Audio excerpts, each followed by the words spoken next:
Oke, assalamualaikum warahmatullahi wabarakatuh.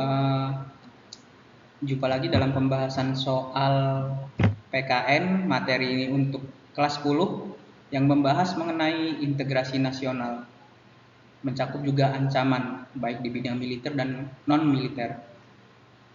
Oke, kita langsung saja bahas soal nomor 1. Semangat nasionalisme Indonesia telah berhasil mengikat bangsa Indonesia untuk merebut, mempertahankan, dan mengisi kemerdekaan. Rintisan awal terbentuknya rasa persatuan Indonesia diwujudkan dalam. Nah, sebelum kita nyari jawabannya, kita cari kata kuncinya. Kata kuncinya adalah mempertahankan dan mengisi kemerdekaan.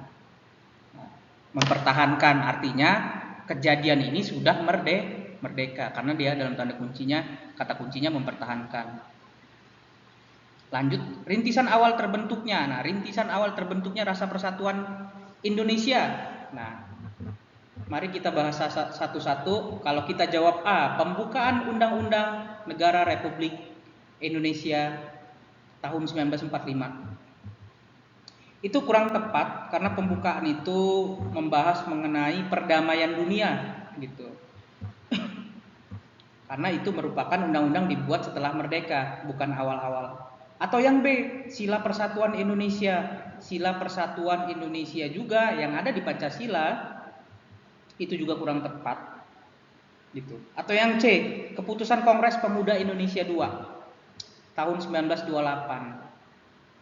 Sedangkan di soal mempertahankan dan mengisi kemerdekaan, kata kuncinya kan mempertahankan, artinya sudah merdeka. Nah, pada tahun 1928, Kongres Pemuda Indonesia II itu kita belum merdeka. Jadi yang A, B, C kita coret. Jawabannya D dan E. Yuk kita bahas satu-satu.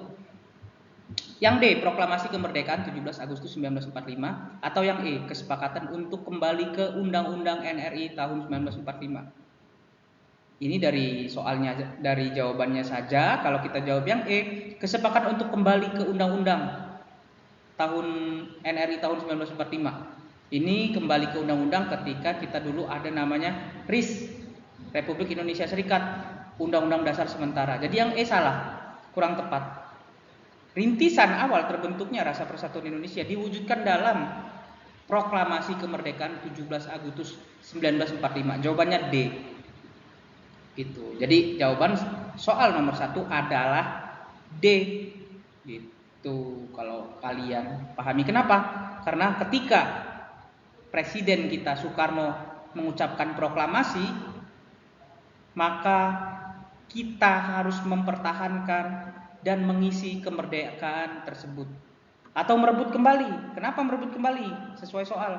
Karena dulu kita beberapa daerah belum merdeka atau diserang lagi oleh Belanda dulu. Ada namanya agresi militer 1 dan agresi militer 2. Jadi itu ya soal nomor 1 jawabannya D. Oke? Paham ya? Nomor 2. Faktor pendorong bagi bangsa Indonesia agar tetap bersatu adalah faktor pendorong. Ada 5 faktor gitu. Supaya kita bersatu kan ada faktor-faktornya. Apa sih faktor-faktornya? Coba kalau kita bahas soal atau jawaban yang A, menggunakan bahasa Indonesia yang baik dan benar.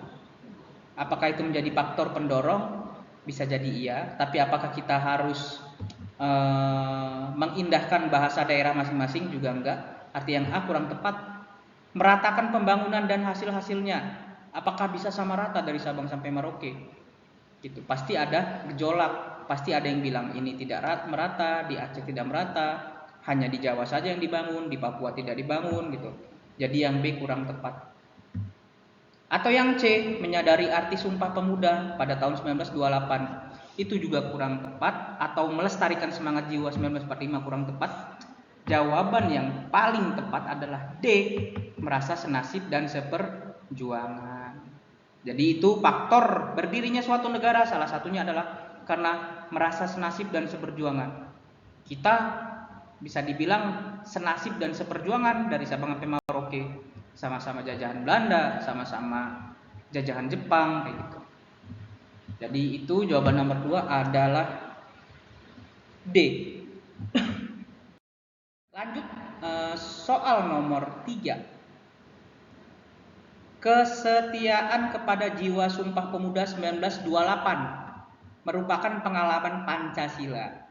Hal tersebut dibuktikan dengan kita setia pada jiwa Sumpah Pemuda 1928. Buktinya apa sih kita menjiwai Sumpah Pemuda 1928? Jawaban yang tepat adalah B. Kalau kalian telah satu-satu jawabannya dari A sampai E. Menghormati para pahlawan. Mungkin itu aja pembahasan nomor 3, singkat saja. Lanjut. Nomor 4. Konflik di suatu daerah dapat diredam dengan memberikan otonomi. Memberikan otonomi itu memberikan kekuasaan dari pusat ke daerah. Jadi pemerintah pusat, presiden dan jajaran menterinya memberikan otonomi, memberikan kebebasan sebebas-bebasnya kepada daerah masing-masing. Dalam ini kepada gubernur, wali kota, bupati, yang seluas-luasnya kepada daerah tersebut. Kebijakan ini dilakukan untuk apa sih? Jawaban yang paling tepat mari kita cari. Menghindari terjadinya disintegrasi wilayah. Bisa jadi tapi kurang tepat. Terjadinya kerusakan, kurang tepat juga. Intervensi asing, kurang tepat karena ini kaitannya antara pemerintah pusat dan pemerintah daerah. Korupsi di daerah, kurang tepat juga. Bahkan dengan adanya otonomi seluas-luasnya, bisa jadi kepala daerah yang korupsi. Jawaban yang tepat adalah B, disintegrasi. Jawabannya B, disintegrasi. Itu ya, itu soal nomor 4. Lanjut soal nomor 5. Sebagai bangsa yang besar, kita selalu dituntut untuk memelihara budaya masa lampau dengan alasan kita bangsa yang besar, ada 700 suku, ada 700 bahasa, ada 1.200 suku, budaya, kayak gitu. Kita merupakan negara yang heterogen, yang beragam. Itu.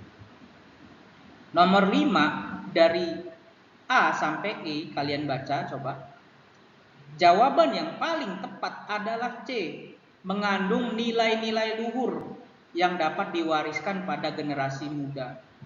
Ketika ada budaya yang baik, yang sesuai dengan nilai-nilai kita, nilai-nilai Pancasila, maka bisa diwariskan ke generasi muda, ke kalian, ke anak cucu kalian nanti.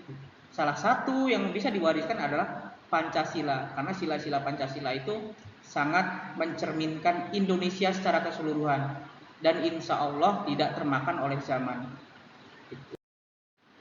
Terakhir, pembahasan soal terakhir nomor 6 untuk video ini. Upaya yang paling efisien dan efektif untuk membina dan melestarikan kebudayaan nasional, terutama dengan cara apa? Kita secara teknologi dan informasi sudah sangat maju, Indonesia bahkan dunia. Gitu. Jadi, upaya yang paling efisien dan efektif untuk melestarikan budaya adalah memperkenalkan kebudayaan daerah melalui media sosial dan TV. Kenapa media sosial dan TV? Siapa yang hari ini tidak punya media sosial? Hampir 80% masyarakat Indonesia punya media sosial. WA, Facebook, Instagram, Twitter, TV, gitu. Semuanya punya. Jadi yang paling tepat adalah memperkenalkan kebudayaan daerah melalui media sosial dan TV. Oke, mungkin itu saja pembahasan soal pada video ini. Jika ada yang tidak jelas bisa ditanyakan di kolom komentar. Oke, wassalamualaikum warahmatullahi wabarakatuh.